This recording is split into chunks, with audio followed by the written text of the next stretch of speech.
for this rich American heritage, and because of their moral strength, we stand today. And we pray that we continue what they started, that we will live a life that will accelerate change, that we will continue to fly, fight, and win in all arenas of life. This is my prayer in your holy name. Amen.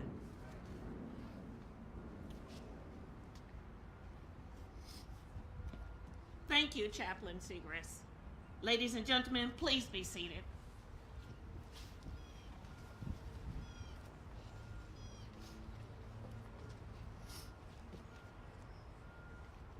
At this time, I'd like to recognize our distinguished guests.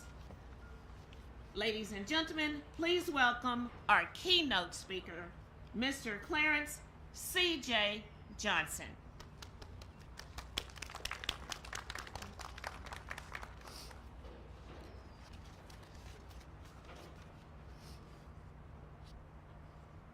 We would like to recognize the 15,000 plus documented original Tuskegee Airmen who served heroically in World War II.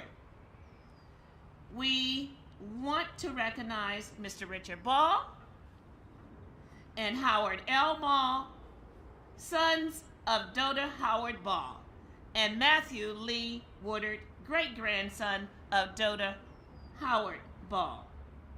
We want to also recognize Mr. Joseph Pruden, Mr. Mel Graves of the American Legion. We would like to thank our hosts for today. Mr. Cecil Parker, Mr. Bailey, managing the Air Force Memorial.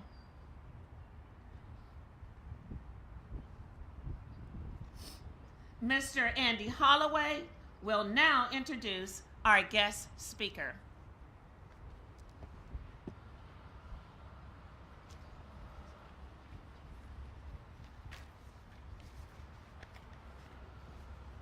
Good morning, all. And thank God for the day we have. I've been given the honor of introducing our guest speaker for the day. This is such an occasion that we all should just smile. We had opportunity to sit here because of what our forefathers done, the reasons why we're here right now. So I will get about the business because I don't want the rain to catch us. Our guest speaker, Mr. Clarence A. Johnson, a member of the Senior Executive Service, is Director, Diversity Management Operations Center, Defense Human Research Activity, Office of the Undersecretary of Defense, Personnel and Readiness in Washington, D.C. He's responsible for operating the diversity management and equal opportunity policies and programs affecting 1.4 million military personnel, 1.3 million reserve component personnel, and over 900,000 civilians within the Department of DoD. He provides supervision and direction to the Defense Equal Opportunity Management Institute, the premier DoD school in equal opportunity and equal employment of opportunity, training and education and research, and Investigations Resolution Directorate, which investigates DoD EEO complaints. Additionally, Mr. Johnson directs DoD diversity and inclusion efforts, including diversity outreach and the workforce recruitment programs of college students and recent graduates with disabilities. And he provides executive support for the Defense Advisory Committee of Women in Service. Mr. Johnson joined the Senior Executive Service in February 2003 as Principal Director and Director of Civilians EEO Policy, Office of the Deputy Assistant Secretary of Defense of EEO. His duties in that office were transformed when he made Director, Office of Diversity Management and Equal Opportunity and Policy, Undersecretary of Personnel Readiness, a position he held until September of 2018. Prior to becoming a civilian servant, Mr. Johnson was a United States Air Force officer. As an active duty colonel, he served as Director of Military Equal Opportunity Policies in the Office of the Deputy Assistant Secretary of Defense and Equal Opportunity. He provided policy guidance to the military components regarding policies and programs which prescribe, promote, coordinate, and enforce equal opportunity and treatment for active duty and reserve component military personnel. He oversaw policy implementation and evaluated and monitored the performance of DoD component programs and provided oversight to DOE OMI, which is Defense Equal Opportunity Management Institute. His declarations included, just a few, the Defense Superior Service Medal with 1 oak leaf cluster, the Legion of Merit, and a Defense Military Service Medal with 3 oak leaf clusters. Mr. Johnson holds a master's degree in Human Resource Management from Webster University, Missouri, a bachelor's degree in biology from Tuskegee Institute in Alabama. Mr. Johnson is also a graduate of the Air Command and Staff College, the Air War College, the National Security Management course, National Defense University, and the Georgetown University Strategic Diversity and Inclusion Program Certificate Program. Well, Mr. Johnson and his lovely wife, Gloria, reside in Clinton, Maryland. They have 3 children and 4 grandchildren.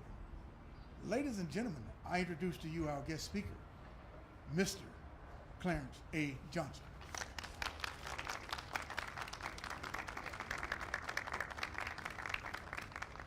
Well, thank you, Mr. Hopley, for that kind of introduction, but you know, you make me feel old. It's indeed a good day to be here. Let me first say thanks to the young folks from Howard University and give them a round of applause, the young kids. Give them a round of applause. And also to Master Balfour, I know you're proud of your grandson standing up here playing that violin so proficiently. Give that young man a hand around too. Thank you.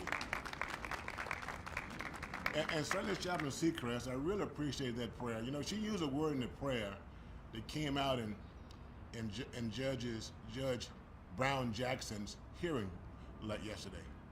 She used the word perseverance. In fact, if you heard any of the hearing, Judge Jackson talked about the fact that when she was a Harvard student, how she was going through tough times, brand new young lady out of Miami, Florida, in Boston, used to the hot weather in Boston where it's cold, walking across the Harvard yard, and some young lady speaks over to her and says, just persevere. So thank you so much for that word perseverance in your prayer, Chaplain Seacrest, because it applies certainly to the Tuskegee Airmen. Welcome to all of you and greetings to all assembled. Thanks again to the Tuskegee Airmen Incorporated for inviting me to participate. Certainly thanks to Mr. Hodge for running such a prolific organization and putting this event together. Thanks to those who put all this together. I know that a lot of details are worked, a lot of planning goes on, and we don't see it. All we see is a good program that comes out. But give the planning committee a round of applause. Please give them a round of applause. Thank you. I'm indeed pleased to serve in our Department of Defense as the director of the DoD Diversity Management Operations Center. I actually sit on the Secretary of Defense's staff, and as such, I play a pivotal role in operationalizing the Department of Defense's diversity, equity, inclusion, and accessibility programs. I will tell you, we are so pleased that President Biden, as soon as he got in office, he dispatched an executive order entitled Providing Service to the Underserved Communities through the Federal Government. And later he advanced another executive order that talked about advancing diversity, equity, inclusion, and accessibility in the federal workforce.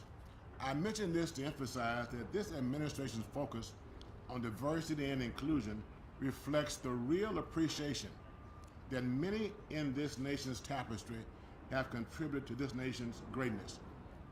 So certainly having the opportunity to collaborate with TAI to participate in this ceremony is welcome. And as you know, the purpose of a wreath-laying ceremony is to honor service and to honor sacrifice. So to join today as we honor the service and sacrifice of the Tuskegee Airmen is certainly pleasing to me. I'm proud to report again, as was already mentioned, that I am a graduate of Tuskegee Institute, now Tuskegee University, where the reputation, the excellence, and indeed the spirit of those airmen who preceded me at Tuskegee some 25 years earlier were in abundance in the military science program in which I participated during my year at Tuskegee. And as we consider the history of the Tuskegee Airmen experience today, March 24th marks the 81st anniversary of the first group of Tuskegee Airmen who completed flight training at Tuskegee Army Airfield in Alabama. Of course, getting to that point, that is, black men successfully completing flight training, was no small feat. And I don't mean just completing the flight training. It was no small feat just to get into the program. You see, as the 1940s approached, the U.S. military had declared that, quote, proper employment for its Negro soldiers. Proper employment can be interpreted as could only do menial jobs. Further, a military report asserted that blacks could not be taught anything technical and certainly could not be taught to fly airplanes because they had severe limitations reportedly in all mental, moral, physical, and psychological characteristics. So again, the military judged that Negro soldiers were only capable to perform menial jobs and they couldn't be taught anything technical, indeed not to fly airplanes.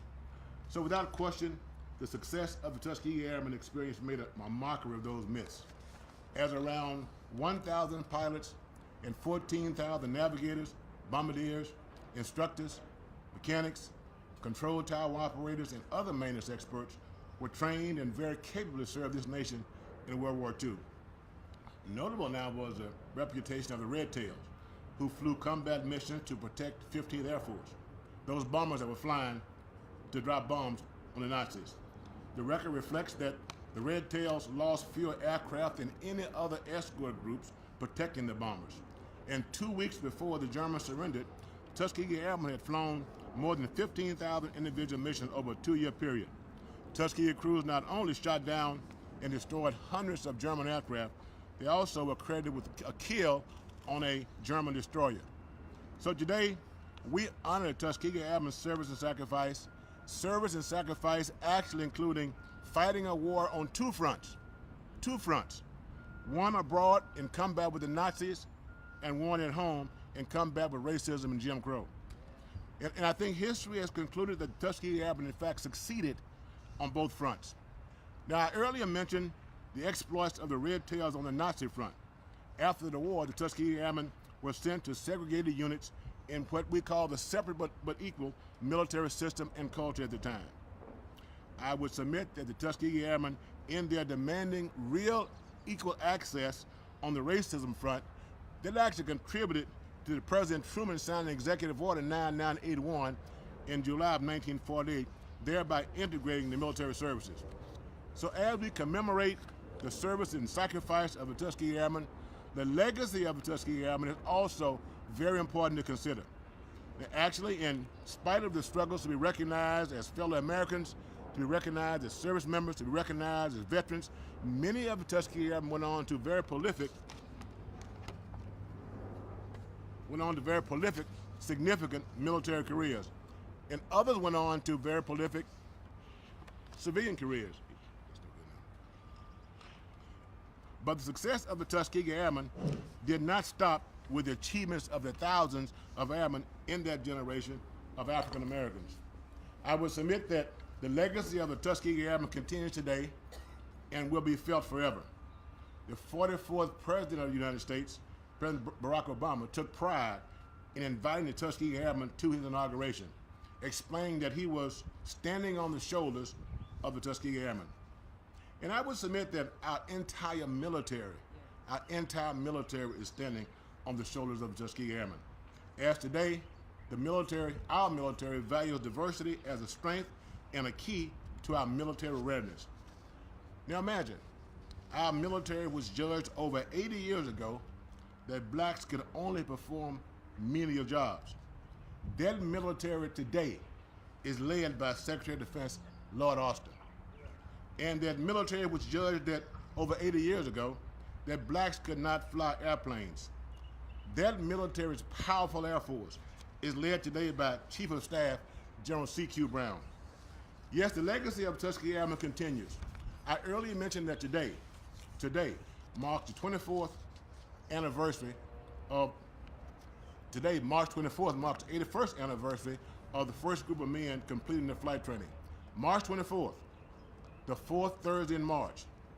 It is thus appropriate that Tuskegee Airmen Incorporated has proposed to the state of Maryland that the state sets aside the fourth Thursday in March each year to honor and perpetuate the legacy of the thousands of men and women who indeed were part of the Tuskegee Airmen experience. In doing so, Maryland would join 8 other states and the District of Columbia to officially commemorate the Tuskegee Airmen. Thanks to the advocacy of Tuskegee Airmen, thanks to the advocacy of others like the American Legion, it seems that this proposal might become law in the near future. It is certainly appropriate that the Tuskegee Airmen receive this recognition, which makes it indeed a privilege for us to conduct this wreath-laying ceremony. The Tuskegee Airmen's service, sacrifice, and indeed legacy have put an indelible mark on this nation. Let's proceed with the wreath-laying ceremony and persevere.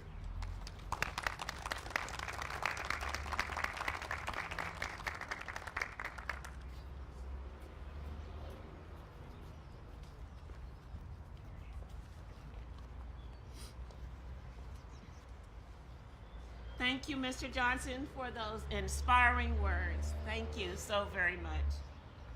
Next, we will have Mr. Richard Ball will now give us a brief history of the Tuskegee Airmen. Mr. Richard Ball.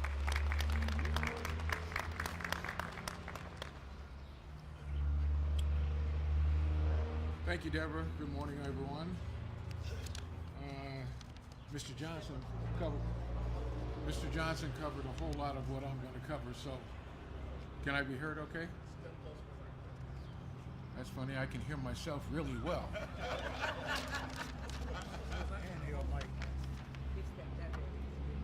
Is this better? Wow. Okay.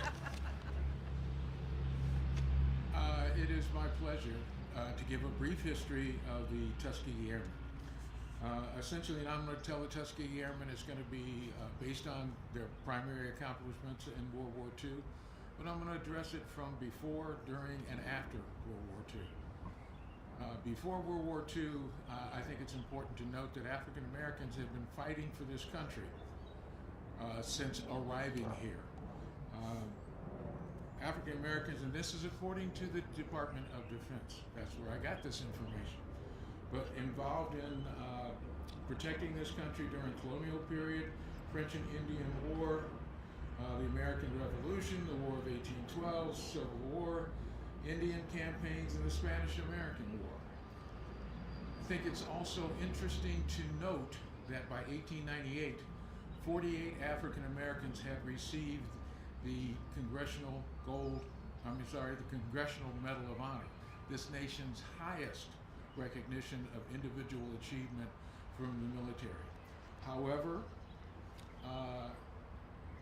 in 1925, as Mr. Johnson alluded to, there was a study in 1925 by the U.S. Army War College. And that War College indicated that African Americans, the subject of that study was how do you use African Americans in wartime? And they concluded that African Americans were unfit for combat, even though 48 African Americans had already received the highest honor, and this is the Department of Defense had this information. So this report said physically, mentally, morally, and emotionally unfit for combat. Well, this outraged not only the African American community, but also the media, and the media was relentless on the government to overturn and discredit this report. So the federal government finally acquiesced and said, okay, we'll conduct an experiment. And they fully expected this experiment to fail. They said, oh, okay, you're going to tell us that African Americans can fly? Sure. We'll have a training program and we'll prove to you they can't. Well, guess what? Not only did they prove, but they actually ended up not only being successful, and we get into World War II, they put up the best record in terms of bomber escort. Their performance was the best of all Allied and American squadrons that were protecting bombers. To get to World War II, the Tuskegee Airmen weren't known as the Tuskegee Airmen at that time. They were the Red Tails, as was the case with all fighter squadrons and fighter groups. They had distinctive markings on the tail for air-to-air identification. The Tuskegee Airmen had red, and they were known all throughout World War II as the Red Tails. They were, like I said, they established the best record in terms of bomber escort. And on 179 missions escorting bombers, they only lost bombers to enemy aircraft in seven of the 179. So they had a 96% success rate. There were only 352 pilots that were actually deployed to fight in World War II, but those 352 pilots amassed 95 distinguished flying crosses, 744 air medals, and the group. And it's important to mention that it's not just the pilots, but as my father used to say, it's hard to be a good pilot if the plane won't get off the ground. It also includes all of the ground support people. The unit itself got 3 different citations. However, at the end of World War II, after all of this, and the double victory that the Tuskegee Airmen trying to accomplish was not achieved immediately. The first part was they defeated the Nazis. When they returned home, nothing changed. But soon after that, 3 years after the war, in 1948, then President Truman issued Executive Order 9981 that desegregated the entire military. Keep in mind, at that time, the military always followed what the private sector did. In the private sector, law of the land was separate but equal. And as black people knew, always separate, never equal. But Plessy versus Ferguson was the law of the land. Separate but equal was law of the land. But Harry Truman defied that with executive order, went against it for the very first time. And that led to the modern civil rights movement in the United States. Later, and as we all know, the Tuskegee Airmen, and they weren't known as Tuskegee Airmen until 1955 when Charles Francis wrote a book called the Tuskegee Airmen. And that's when that name stuck. And Tuskegee Airmen were trailblazers. They were record setters. They were role models. They were can't read my writing here. Oh, okay. What they accomplished during that time led to a change in the nation. They finally got their recognition 62 years later. In 2006, the Congressional Gold Medal was awarded to the Tuskegee Airmen. On the back of that medal, it states, "Outstanding combat record, revolutionized reform in the military." And they changed by desegregating the military. They changed this nation and made it better. There were lots of different folks who made contributions. One of them is a local gentleman we all know and miss now. This country and this world was a better place when and we were fortunate to have General McGee, General Charles E. McGee, for 102 years. And those of us who knew him Miss him.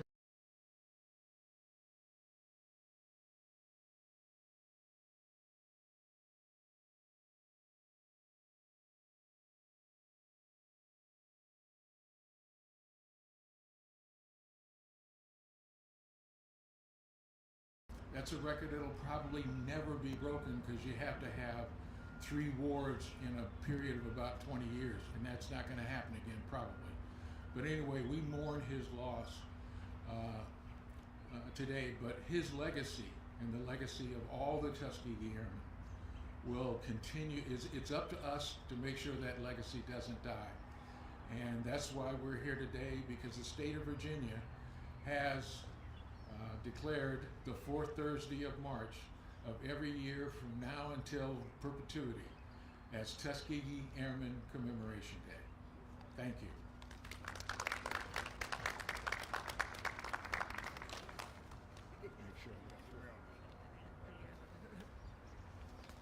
Thank you, Mr. Richard Ball. What a tremendous history we have. And I would like to say we have in our midst General McGee's daughter, Yvonne McGee, right here. Please. Thank you, Yvonne. Now we will have a special selection by our Tech Sergeant, Stacy Holloway. Miss Holloway, thank you.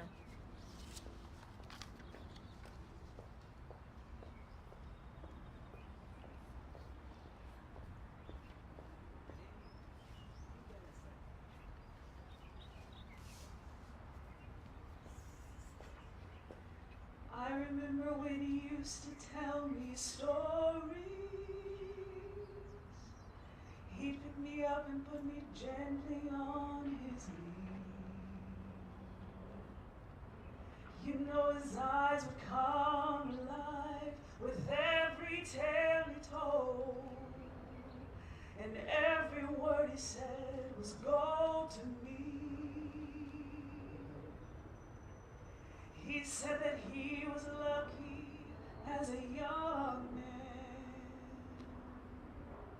He got to live his childhood fantasy.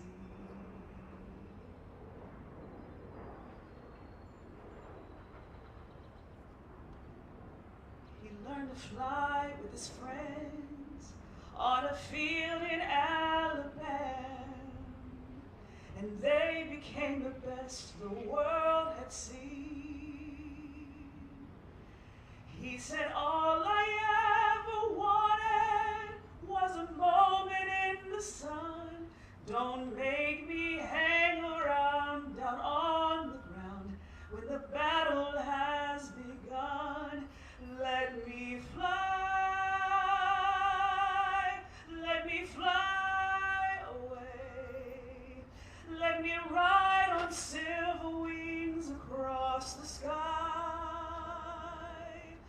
Let me try today. We can make a difference if we work together. Let me fly. I asked him all about his red-tailed airplane. He used to roam the skies of Italy, making sure that every friend would make it through the fire. He never let one slip into the sea. He said, all I ever wanted was a moment in the sun. Don't make me hang around down on the ground when the battle has begun. Let me fly away. Let me ride on silver wings across the sky. Let me try today. We can make a difference if we work together. Let me fly. God in heaven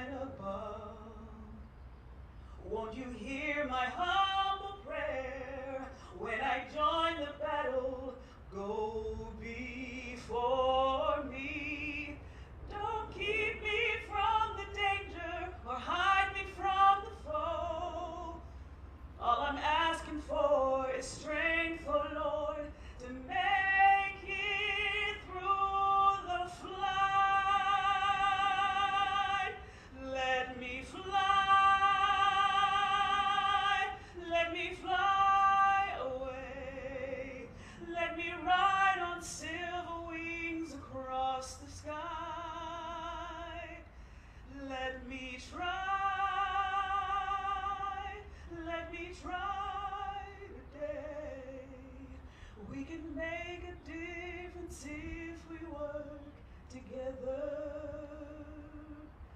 Let me fly.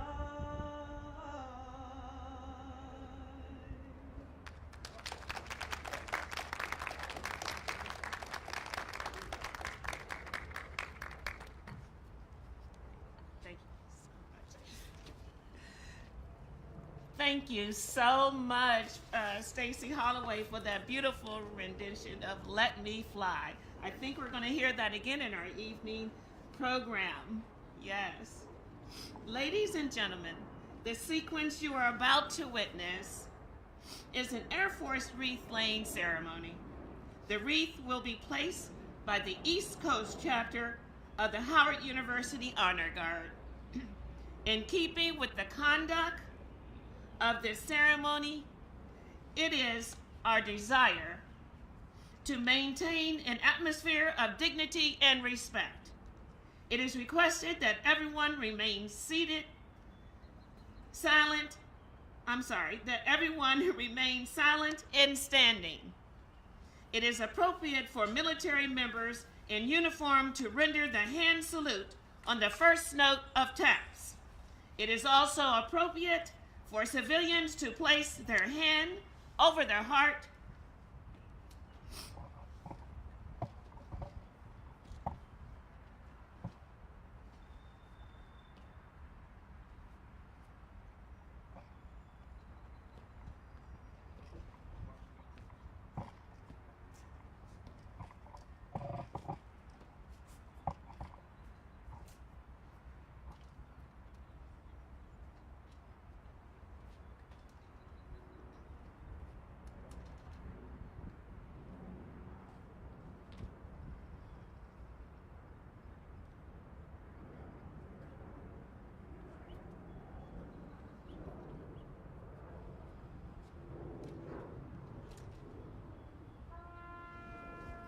Salute!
Order!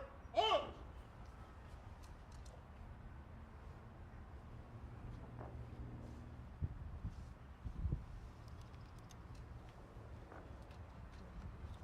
Please be seated.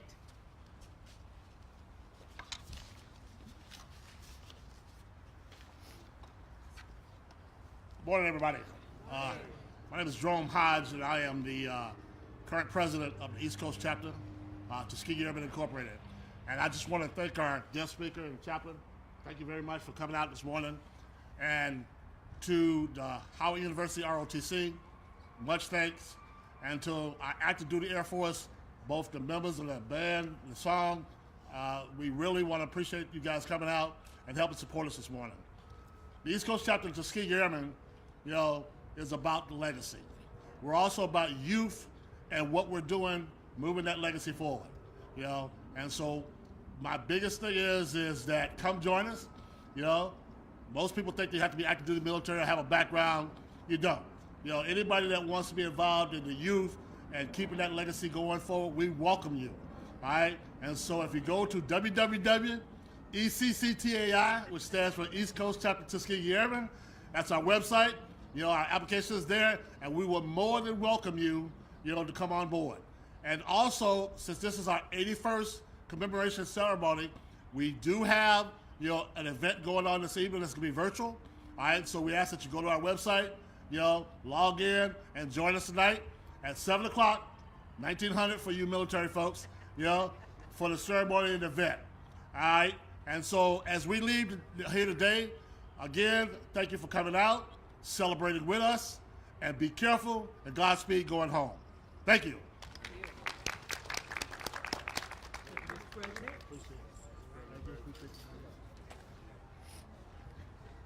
Thank you, Mr. Jerome Hodge, and have a safe journey home. See you this evening. Thank you all.